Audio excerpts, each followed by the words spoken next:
Assalamualaikum warahmatullahi wabarakatuh. Perkenalkan, nama saya Oce Apriani dari kelas EP3, mahasiswa dari program studi Ekonomi Pembangunan STIE Budi Pertiwi. Pada kesempatan kali ini, saya akan mempresentasikan materi mengenai pengawasan norma lingkungan kerja dalam mata kuliah K3.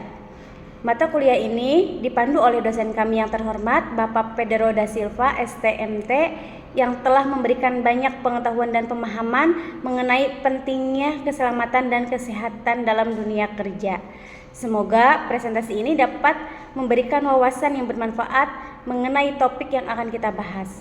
Terima kasih atas perhatian dan kesempatan yang telah diberikan. Baik, kita langsung ke pembahasan pertama.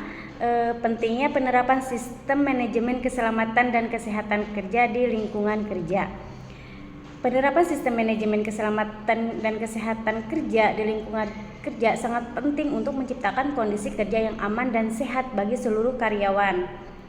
SMK adalah suatu sistem yang dirancang untuk mengelola, memantau, dan mengendalikan aspek-aspek keselamatan dan kesehatan di tempat kerja. Di sini ada beberapa aspek penerapan SMK 3 yang dapat mengurangi risiko kecelakaan kerja dan penyakit akibat kerja melalui beberapa langkah strategis. Di antaranya 1. Identifikasi bahaya dan penilaian risiko, 2. Ada pengendalian bahaya, dan 3. Ada pelatihan dan edukasi keselamatan. Yang pertama, melindungi kesehatan dan keselamatan pekerja. Penerapan SMK 3 dalam hal ini membantu mengidentifikasi dan mengelola potensi bahaya yang dapat menyebabkan kecelakaan kerja dan penyakit akibat kerja. Nah, dengan adanya sistem ini, perusahaan dapat mengurangi kemungkinan terjadinya kecelakaan yang dapat menyebabkan cedera atau bahkan kematian. Selanjutnya, yang kedua yaitu meningkatkan produktivitas dan kinerja. Dalam hal ini, lingkungan kerja yang aman dan sehat akan membuat pekerja merasa lebih nyaman dan fokus dalam menjalankan tugasnya. Dengan risiko kecelakaan yang lebih rendah, pekerja dapat bekerja dengan lebih tenang dan efisien. Hal ini tentu berkontribusi pada peningkatan produktivitas perusahaan secara keseluruhan. Dan yang terakhir, yang ketiga, ada kepatuhan terhadap regulasi dan standar. Di banyak negara, penerapan SMK 3 ini merupakan kewajiban hukum. Perusahaan yang tidak menerapkan sistem ini dapat dikenakan sanksi atau denda, serta berisiko menghadapi tuntutan hukum jika terjadi kecelakaan. Dan menerapkan SMK 3, perusahaan dapat memastikan kepatuhan terhadap peraturan dan regulasi keselamatan kerja yang berlaku. Selanjutnya kita ke pembahasan kedua, yaitu peran nilai ambang batas atau NAB dalam pengawasan lingkungan kerja dan bagaimana NAB ini digunakan dalam praktik untuk melindungi kesehatan kerja, terutama terkait faktor fisika dan kimia di tempat kerja. Nilai ambang batas atau NAB adalah batas yang ditetapkan untuk mengukur paparan suatu bahan kimia atau faktor fisika yang ada di lingkungan kerja. Peran NAB dalam pengawasan lingkungan kerja yaitu untuk melindungi kesehatan pekerja, alat untuk pengendalian dan pencegahan bahaya, dan untuk mematuhi regulasi dan standar kesehatan kerja. Untuk selanjutnya, penggunaan NAB dalam praktik untuk melindungi kesehatan pekerja, yaitu yang pertama ada identifikasi bahaya dan pengukuran kadar paparan, yang kedua ada pemantauan secara berkala, dan ketiga evaluasi dan perbaikan terus-menerus. Pembahasan selanjutnya yaitu tentang faktor bahaya di lingkungan kerja yang dapat mempengaruhi kesehatan pekerja. Yang pertama ada faktor fisik. Contoh bahayanya yaitu yang ke-1 kebisingan tinggi, misalnya di pabrik atau konstruksi. Yang kedua ada suhu ekstrim, contohnya itu di industri logam atau pendingin, dan dampaknya dari kebisingan itu dapat menyebabkan gangguan pendengaran permanen, misalnya tuli. Nah, kalau dari suhu ekstrim itu dapat menyebabkan heat stroke, dehidrasi atau frostbite. Nah, yang kedua ada faktor kimia. Contoh bahayanya yang pertama ada asbes yang menyebabkan penyakit pernapasan, pelarut organik seperti toluena atau benzena. Dampaknya dari bahaya tersebut yaitu asbes dapat menyebabkan mesotelioma atau kanker paru-paru atau asbestosis. Yang kedua, pelarut organik berbahaya dapat merusak sistem saraf pusat dan hati. Yang ketiga, ada faktor biologi. Nah, contoh bahayanya dari faktor biologi ini ada bakteri dan virus seperti hepatitis atau HIV di lingkungan medis, jamur di gudang atau ruang penyimpanan biji-bijian. Dampaknya dari bahaya tersebut yaitu bakteri dan virus dapat menyebabkan infeksi serius seperti hepatitis, HIV atau tuberkulosis, dan sedangkan jamur dapat menyebabkan gangguan paru seperti aspergillosis. Dampak yang keempat ada faktor fisiologi. Contoh bahayanya yaitu postur tubuh buruk pada pekerja yang duduk terlalu lama. Dan dampaknya postur buruk dapat menyebabkan nyeri punggung, sindrom terowongan karpal, dan cedera leher.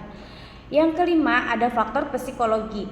Contoh bahayanya dari faktor ini yaitu stres kerja yang berlebihan, misalnya karena beban kerja yang tinggi, jam kerja yang panjang, atau ketidakpastian pekerjaan.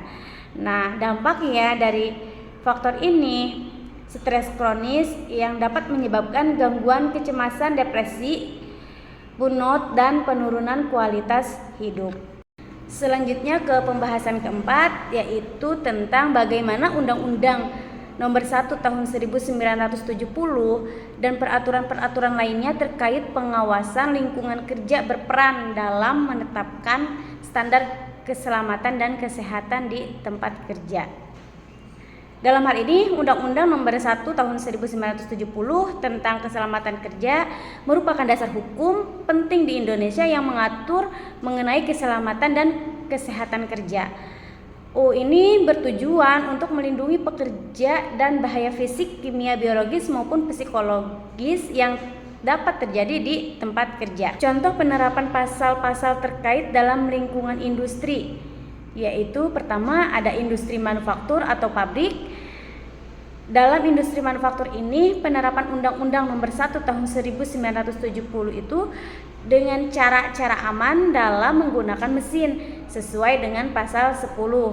Atau pengusaha juga diwajibkan untuk menyediakan alat pelindung diri seperti masker, helm, alat pelindung bagi pekerja yang terpapar risiko kebisingan. Dan ini mengacu pada pasal 4. Kedua ada industri konstruksi. Dalam penerapan pasal di industri konstruksi ini, pengusaha wajib menyediakan peralatan pengaman seperti harness dan pelindung mata berdasarkan pasal 4 serta memastikan bahwa pekerja bekerja dalam kondisi aman sesuai dengan pasal 2. Selanjutnya ada industri kimia dan pertambangan. Dalam industri ini, pengusaha harus menyediakan sistem ventilasi yang memadai dan pelindung pernapasan atau mengacu pada pasal 3 dan pasal 4 dan pelatihan terkait pengendalian bahan kimia berbahaya sesuai dengan pasal 10 dan pengusaha diwajibkan untuk segera melaporkannya kepada pihak berwenang atau dengan pasal 11. Nah, peraturan lain yang mendukung Undang-Undang Nomor 1 Tahun 1970 pertama ada peraturan pemerintah nomor 50 tahun 2012 tentang sistem manajemen keselamatan dan kesehatan kerja. Kedua ada peraturan Menteri Ketenagakerjaan nomor 5 tahun 2018. Ketiga ada peraturan Menteri Kesehatan nomor 2 tahun 2015 tentang kesehatan kerja. Kita ke pembahasan terakhir tentang langkah-langkah yang dapat diambil perusahaan untuk memastikan kesehatan dan keselamatan pekerja melalui pemantauan dan pelaporan lingkungan kerja. Yang pertama, langkah-langkah utama yang dapat diambil perusahaan yaitu pertama penerapan sistem manajemen keselamatan dan kesehatan kerja. Nah, dalam penerapan ini, perusahaan perlu mengimplementasikan sistem manajemen keselamatan dan kesehatan kerja yang terdiri dari kebijakan, prosedur, dan tindakan pengendalian risiko. Yang kedua, ada pemantauan kesehatan pekerja. Dalam pemantauan ini, pemantauan medis dan kesehatan pekerja secara periodik untuk mendeteksi adanya masalah kesehatan yang disebabkan oleh kondisi kerja seperti penyakit akibat kerja, keracunan bahan kimia, atau masalah muskuloskeletal. Yang ketiga, ada pelatihan dan pendidikan keselamatan kerja. Dalam pelatihan memberikan pelatihan kepada seluruh pekerja tentang keselamatan kerja, penggunaan alat pelindung diri atau APD, dan prosedur darurat. Nah, pelatihan ini membantu pekerja untuk mengenali bahaya di sekitar mereka dan memitigasi resiko dalam kecelakaan kerja. Untuk selanjutnya, ada peran pelaporan dalam perbaikan kondisi kerja dan penurunan angka kecelakaan. Selanjutnya ada peran pelaporan dalam perbaikan kondisi kerja dan penurunan angka kecelakaan.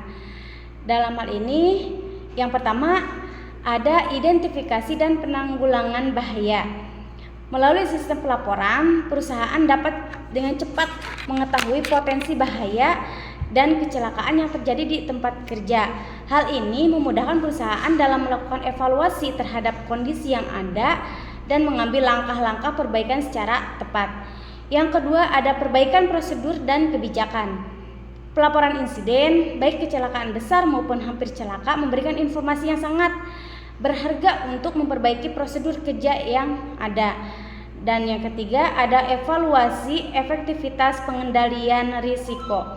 Pelaporan kecelakaan kerja yang berfungsi sebagai indikator efektivitas dari langkah-langkah pengendalian risiko yang telah diterapkan. Terima kasih atas perhatian dan kesempatan yang telah diberikan kepada saya untuk menyampaikan materi tentang keselamatan dan kesehatan kerja. Semoga apa yang telah kita bahas dapat memberikan pemahaman yang lebih baik dan mengingatkan kita akan pentingnya menjaga keselamatan di tempat kerja. Ingatlah bahwa K3 bukan hanya tanggung jawab satu pihak, tetapi seluruh pihak harus berperan aktif untuk menciptakan lingkungan kerja yang aman dan sehat. Sebagai penutup, izinkan saya mengakhiri presentasi ini dengan sebuah pantun. Ke kebun bunga di tengah desa, bunga mawar tumbuh bersemi. Keselamatan kerja jangan terlupa agar semua tetap sehat dan harmoni. Billahi taufik wal hidayah. Wassalamualaikum warahmatullahi wabarakatuh.